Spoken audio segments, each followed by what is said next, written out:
लाखों मनुष्यों में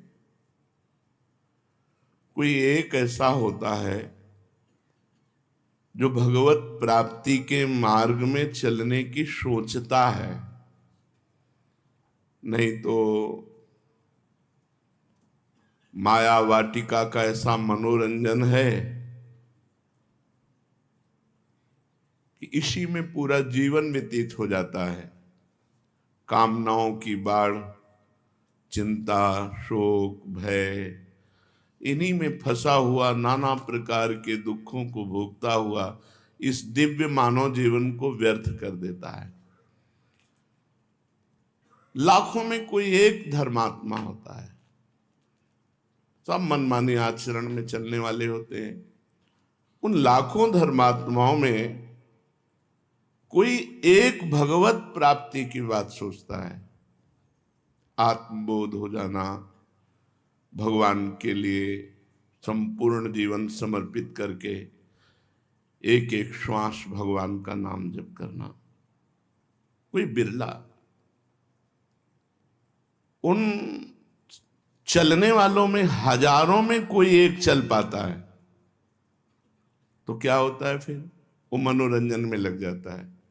कंचन, कामिनी, कीर्ति, रुपया पैसा का संग्रह करना, जनेन्द्रीय और रसेंद्रीय के भोगों में तृप्त रहने की भ्रमात्मक संभावना रहना कि मैं खूब अच्छा खा लूं, अच्छा पहन लूं और जनेन्द्रीय जनित सहवास कर लूं, यही मनुष्य जीवन का लाभ है।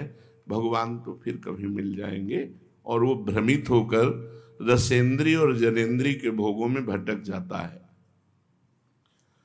जो साधक कमर कस के ये निश्चय कर लिया है कि इस जन्म में मुझे इंद्रियों की तृप्ति में समय व्यतीत नहीं करना, रसेंद्रिय से स्वादयुक्त भोजन नहीं करना, जनेन्द्रिय से स्त्री सहवास नहीं करना या पुरुष सहवास नहीं करना, इन भ्रमात्मक भोगों को भोगते हुए तो बहुत जन्म व्यतीत हो गए। ये जन्म हम परमात्मा के लिए अर्पित करते हैं।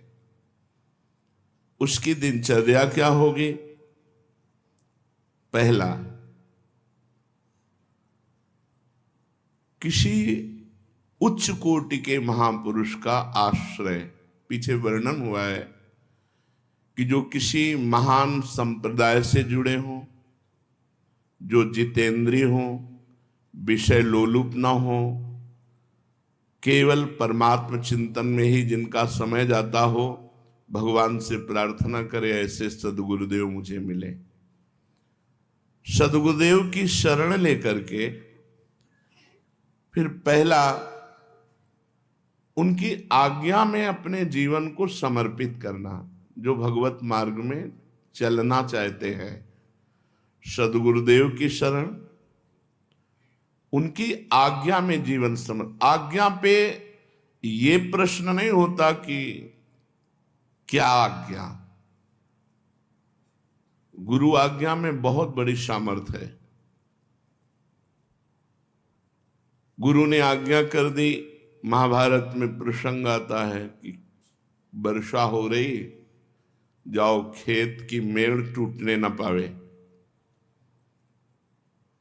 गए, बहुत संभालने की कोशिश की, मेड़ टूट गई, तो उसी मेड़ के स्थान में अपने शरीर को रख दिया। प्रातः काल हुआ, शिष्य वापस नहीं आए, गुरुदेव गए, आवाज लगाई, उनका गुरुदेव मैं यहां हूं। उनका बेटा तुम मेरी आज्ञा के लिए स्वयं मेड़ बन करके लेट गए।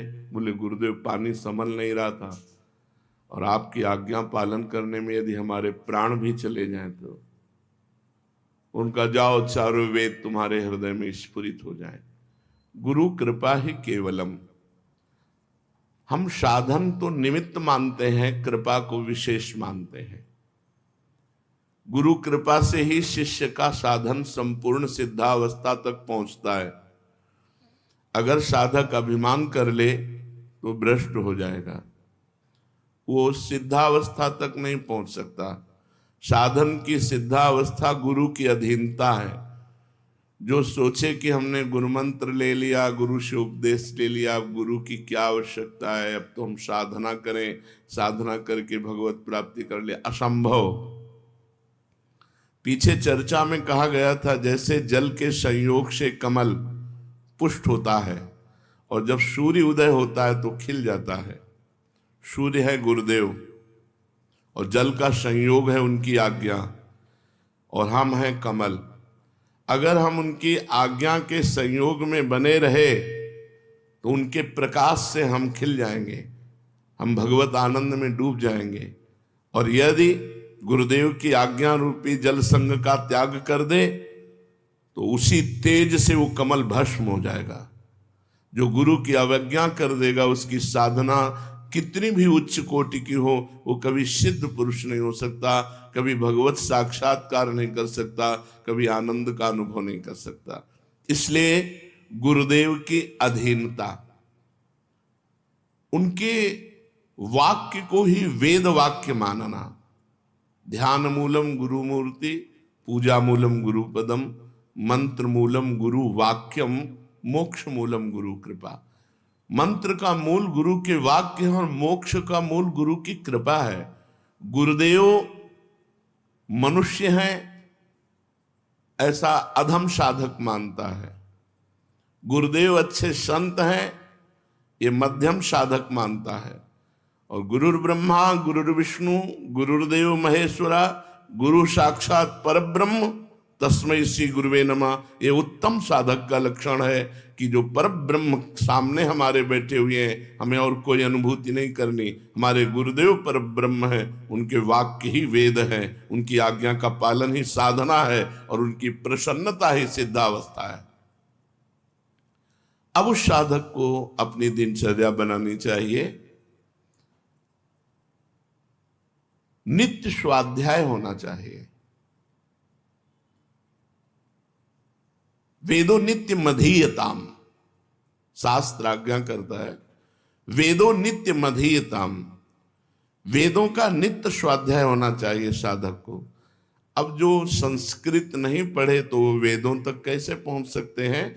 तो वेदों को ब्रह्म ऋषियों ने हिंदी शब्दों में भी अपने अपने वाक्यों में भी बोला है, तो वेद वाक्य ही है।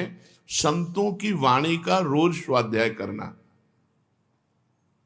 सत्संग सुनना, शास्त्रों का स्वाध्याय करना, जैसे श्रीमद् भगवत गीता जी है, श्रीमद् भागवत जी हैं, बहुत सरल भाषा में गोस्वामी तुलसीदास जी ने रामचरितमानस है, और बड़े बड़े महापुरुषों के वचन हैं। वो सब जब एक धरा है, उस स्थिति में जब महापुरुष पहुंचते हैं तो सबके वाक्य एक ही जैसे मिलते हैं। शब्दावली अलग हो सकती है, भाषा अलग हो सकती है, लेकिन स्थिति सब में एक ही हमने पाई। चाहे वो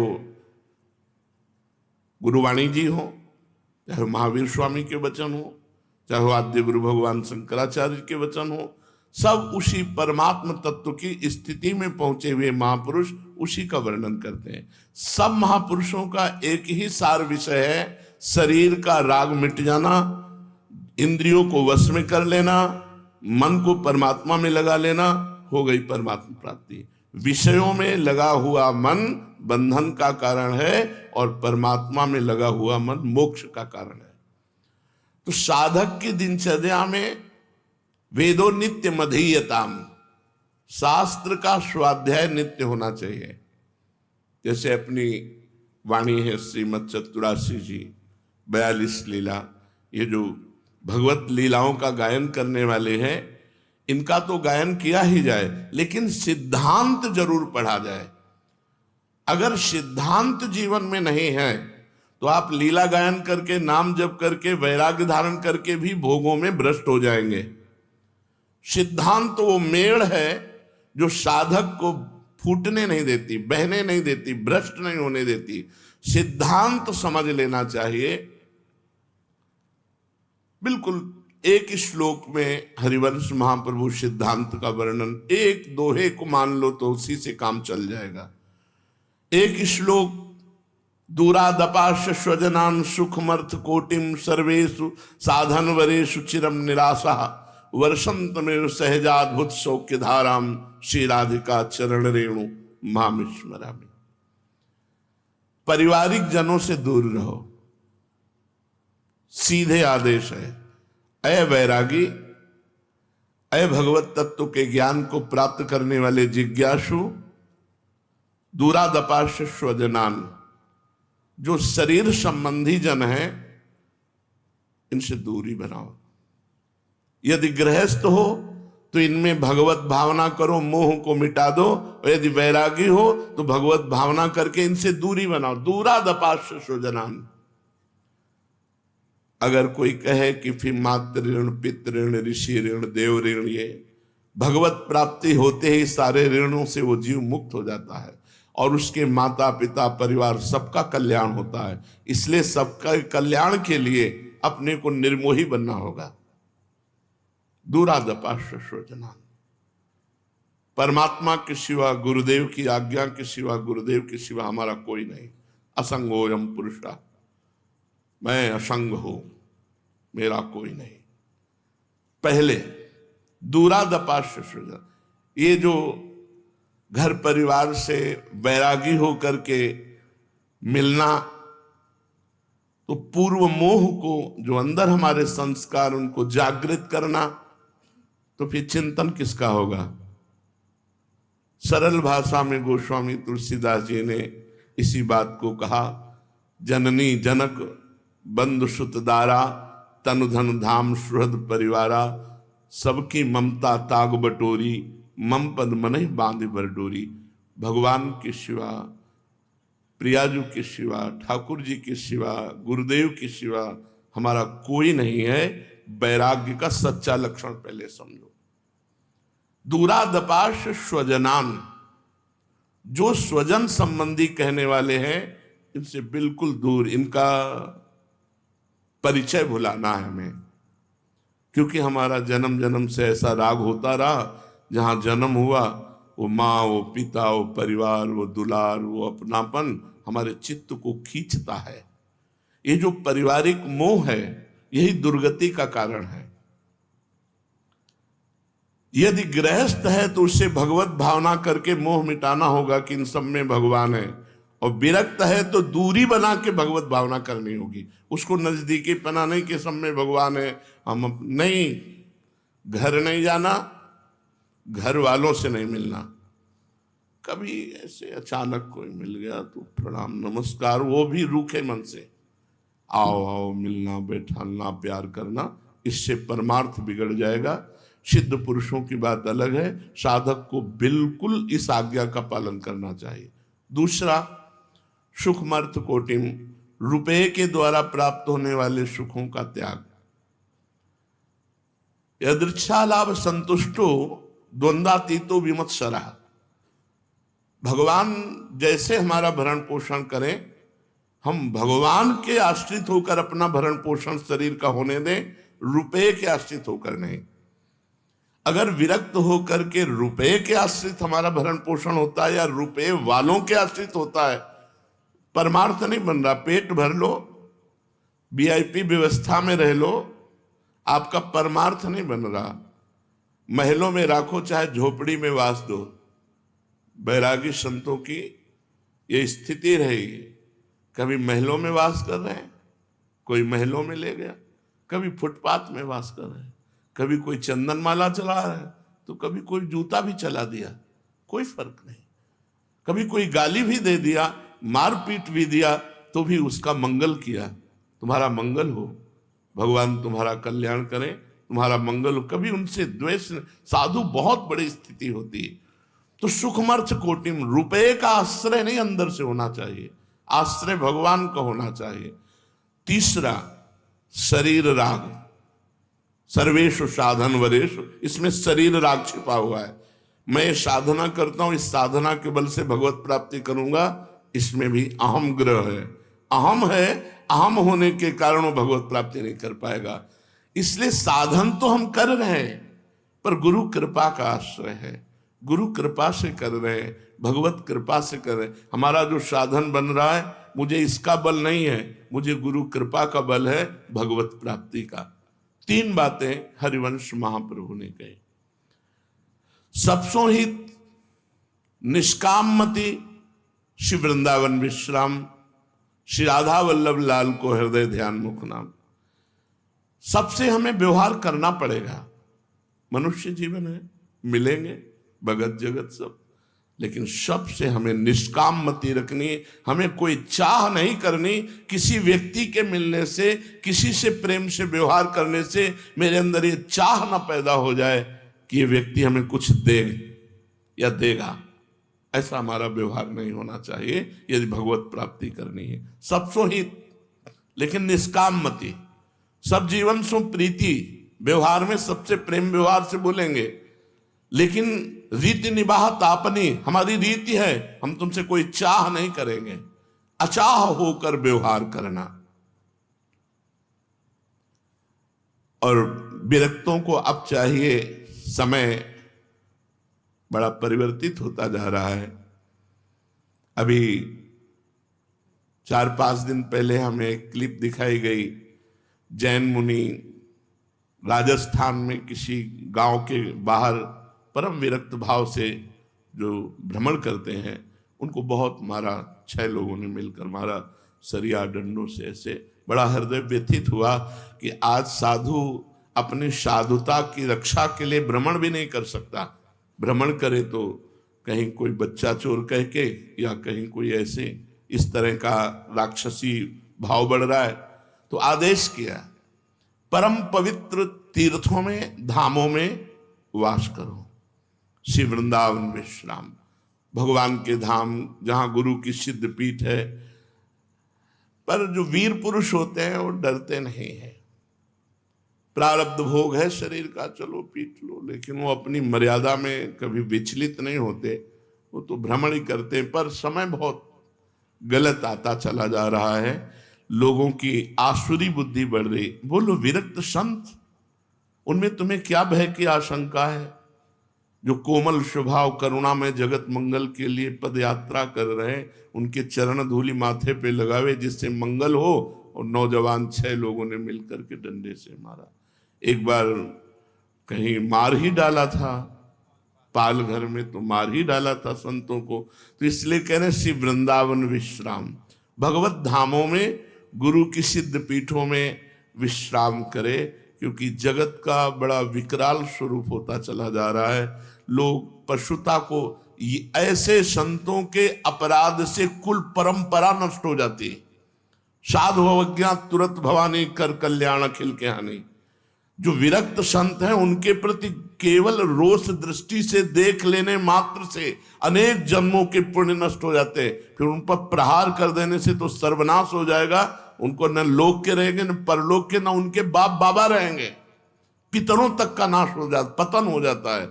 अगर एक कुल में भगवत भक्त जन्मे तो उनके पितरों की तृप्ति हो जाती है, उद्धार हो जाता है। अगर एक दुष्ट जन्मे तो पितरों तक का पतन हो जाता है।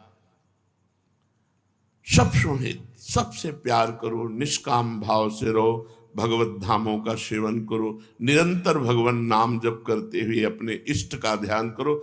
ये हुआ चलना, अभी पहुंचना नहीं हुआ। भगवान कह रहे हैं मनुष्याणाम शास्त्रेषु कश्चित् यतति सिद्धये। सिद्ध के मार्ग में कोई बिरला ही चलता है जो बिल्कुल शास्त्र की आज्ञा के अनुसार, गुरु की आज्ञा के अनुसार चलता है।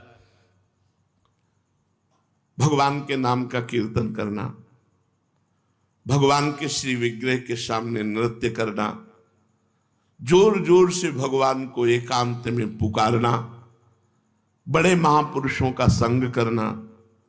साधु संग बहुत सोच समझ के करे। हमको उपदेशक तो लाखों मिल सकते हैं, लेकिन साधु मिलना कठिन मिलना, इसलिए कभी आज तक संग नहीं किया। प्रवचन हो रहे, दूर से सुन लिया, कभी संग नहीं किया, आज तक किसी का संग नहीं किया। उनके वचनामृत को पकड़ा और परमार्थ पे चले। दूर से सुन लिया, भगवान की बात अगर सत्य मिल रही है तो उसे स्वीकार कर लिया, आगे बढ़े। कपटी, दंभी, पाखंडी, बहुत तरह के वेश धारण करने वालों की बढ़ोतरी होती चली जा रही। शास्त्र और गुरु आज्ञा के अनुसार चलने वाला साधु उससे हमारा संग होना चाहिए, तभी हमको लाभ मिलेगा। हमको प्रवचनों से लाभ नहीं मिलेगा। जिसके स्वयं के आचरण पवित्र नहीं, जो कंचन कामिनी का गुलाम है, वो ब्रह्म तत्व का उपदेश करे तो कैसे अनुभव में आएगा? अनुभव में तब आता है जब स्वयं में स्थित हो और फिर वो बात कहे तो बात समझ में आती है। तो हजारों में कोई एक सिद्धों के मार्ग में चलता है, ये भगवत मार्ग में, और उन मार्ग में चलने वालों में हजारों में कोई एक सिद्ध होता है। क्यों? क्योंकि बीच में इतनी मनोहर वाटिकाएं माया फेंक देती है, उसी में मन रम जाता है। भगवान तो फिर मिल जाएंगे, अच्छा अच्छा खाने को मिल रहा है, पहनने को मिल रहा है, घोड़ा गाड़ी में चलने को मिल रहा है, रुपया पैसा है, बड़े भगत हैं। फंस गया। लक्ष्य राई के सम चलत ही होत और क्योर, एक राई के दाना के बराबर अगर चल दे अलग तो परमार्थ बहुत दूर हो जाता है। परमार्थ बिल्कुल कदम पे कदम, जैसी आज्ञा वैसा ही चलना। कुछ संत जन आए थे, हमने कहा हमारी इच्छा है वस्त्र ले लीजिए। उनका आपकी कृपा ही काफी है, वस्त्र पहने हैं, हमें जरूरत नहीं। अच्छा लगा, हमें जरूरत नहीं, आपकी कृपा ही हमें, आपके दर्शन हुए, संभाषण हुआ, अच्छा लगा, सही चल रहे हो। जब वस्त्र शरीर में है तो हम लाद के क्या करेंगे? हमारे पास शरीर ढकने के लिए वस्त्र है, हमें नहीं चाहिए। हमारे अंदर हमारा लक्ष्य होना चाहिए। हमारा लक्ष्य वस्त्र संग्रह करना थोड़ी, रुपया संग्रह करना थोड़ी है, भोग भोगना थोड़ी है, परमात्मा अनुभूति करना है। तो भगवान कह रहे यततामपि सिद्धानाम कश्चिन् माम वेति तत्वतः। उन हजारों में यत्न करने वालों में कोई एक सिद्ध होता है, सिद्ध भगवत प्राप्त। लेकिन कठिनाइयां भी हैं, इतनी आंतरिक कठिनाइयां हैं, काम क्रोध का वेग, लोभ मोह का वेग, कुछ आनंद की अनुभूति हृदय में नहीं हो रही, अंधकार छाया हुआ है, भजन का प्रयास कर रहा है, माया अपनी तरफ आकर्षित करके उसके चिंतन को खसीट रही है। बड़ा युद्ध है, कोई छोटा मोटा नहीं, महाभारत युद्ध से भी बढ़कर युद्ध है। ये युद्ध वही जानता है जो साधक भगवत प्राप्ति के मार्ग में चल रहा है।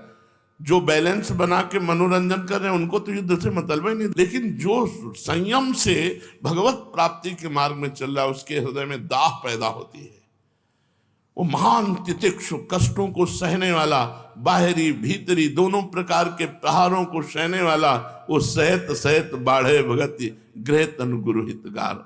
अब श्री भगवान कह रहे हैं मेरे सिवाय किंचन मात्र कुछ नहीं है, सब परमात्मा ही परमात्मा है। हमें तुम्हें क्यों नहीं दिखाई दे रहा? क्योंकि हम परमात्मा को नहीं, अष्टधा प्रकृति को अपना मान लिया, उसी में फंस गए। जो पंचमहाभूत मन बुद्धि अहंकार, इसमें हम तन्मय हो गए।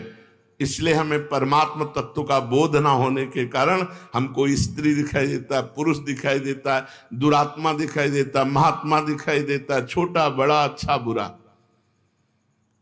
भगवान ये वर्णन कर रहे हैं कि इसी में फंस गया। अगर गुरु कृपा से अष्टधा प्रकृति से मुक्त हो जाए तो उसे अनुभव में होगा मत्तः परतरम नान्यत् किंचिदस्ति धनंजय, मेरे सिवाय दूसरा कोई भी किंचन मात्र कहीं कुछ नहीं है।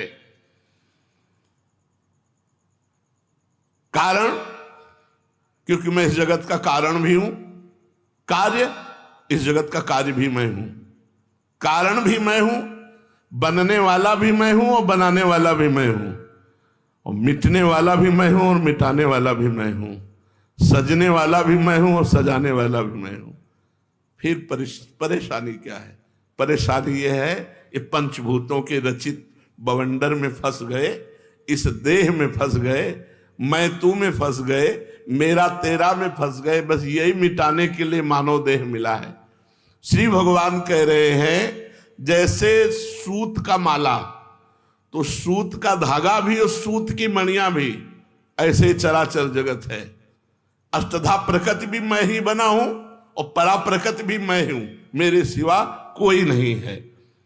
सबका मूल कारण भी मैं हूं और सबकी क्रिया भी मैं हूं। बोलो क्या परेशानी? वही परमात्मा सतोगुण रजोगुण तमोगुण, वही परमात्मा सतोगुण रजोगुण तमोगुण की क्रियाएं। और इसीलिए जो संत जन होते हैं वो निरपेक्ष होते हैं। जहां कहीं हाहाकार मचाए वहां भी वो आनंद में होते हैं, और जहां कहीं जय जयकार मचाए वहां भी आनंद में होते हैं। उनके आनंद में कोई फर्क नहीं होता, क्योंकि आनंद सिंधु की लीला हो रही, इसलिए उन्हें कोई फर्क नहीं होता। तो अपने को इतना ज्ञान नहीं है कि सब भगवान ही है, तो हम इतना तो आज से शुरू ही कर दें कि सुना है सब में भगवान है, सब रूपों में भगवान है, इसलिए हम किसी से लड़ाई झगड़ा नहीं करेंगे, किसी से द्वेष नहीं करेंगे। दूसरा कोई हमें गाली देगा तो मेरा ही भगवान है, इसलिए हम पलट कर गाली नहीं देंगे। कोई हमें मारेगा तो हम पलट कर उसे मारेंगे नहीं। हम इतनी साधना तो शुरू कर दें, हम किसी से द्वेष न करें, विमत्सराः, किसी से द्वेष न करें, किसी से लड़ाई झगड़ा न करें, सब में मेरा भगवान है। जब तक ये प्रश्न का समाधान नहीं होगा तब तक मोक्ष नहीं मिलेगा।